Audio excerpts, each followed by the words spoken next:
This is Tenerife. And so is this. And this. And this.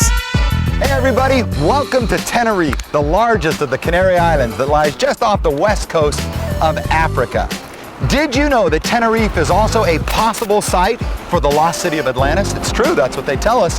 And coming up on this edition of New Ways to Play, we're going to go in search of that submerged enigma and find out whether or not it's just a fabricated fairy tale or whether or not it's actually down there somewhere. That and so much more. So are you ready? Get ready to discover Tenerife.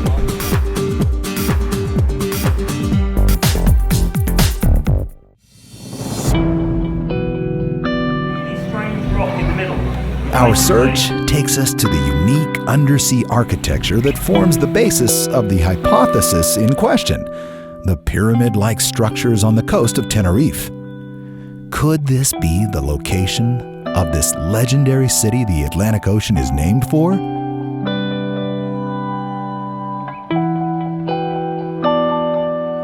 The undersea structures found in this region were once thought to be man-made.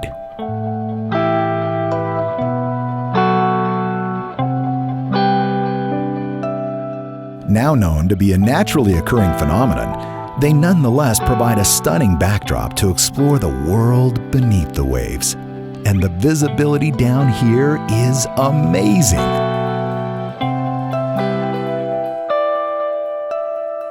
Did we find Atlantis? I don't know. You be the judge. I do know that I gotta wait 12 hours before I can go up the mountain because I've been down for about 30-40 minutes. But tomorrow, wait till you see what we get to go discover. You get to come along for the ride.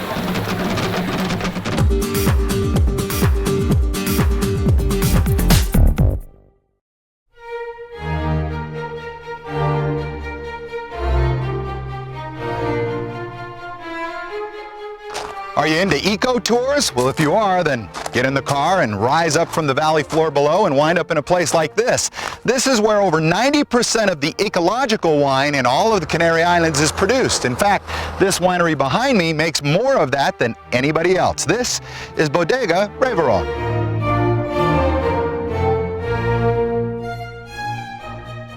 The vineyards in this region are kept chemical-free, and the grapes are grown in the rich volcanic soil of the mountainside. The result? A full-bodied, earthy wine with subtle and unique flavor. With two different leaves, but you can combine them for a very unique flavor of wine, yes? Sí. Yeah, that's right. Esta uva tiene más acidez. And so it keeps kind of this ongoing evolution of grapes so that they can come up with new flavors and new wine.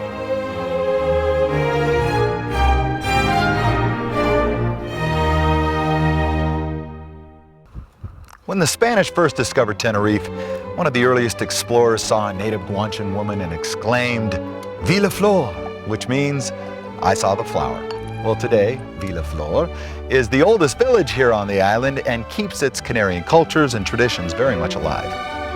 Founded in the 16th century, Villaflor offers visitors an authentic Canarian experience, all wrapped up in the highest village on Tenerife. Villaflor is the oldest village in Tenerife, and this is the oldest restaurant in Villaflor. This is El Sombrerito. Did I say that correct? I got it right. They gave me a thumbs up. From surprisingly sweet vegetables to an appetizer based on cereal grains, the food here is both unique and very good. And this right here is a very traditional Canarian wine. So I've got everything traditional. I got the Canarian wine. I've got, oh, they said that this right here is a appetizer that's based out of grain. This is made from like a grain base, so I look forward to that. I got some goat over here. I got some kind of flour-dusted potato.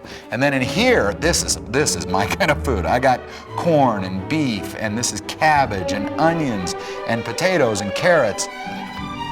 I'm just gonna dig in. You know, one of the first things I noticed when I landed here at Tenerife was all of the mountains that this island has. Basically, it's one giant volcano. And we have driven all the way up here to El Teide. It's basically like a national park. And we're about ready to go all the way up. I mean all the way up there. And the only way to get up there is on one of those.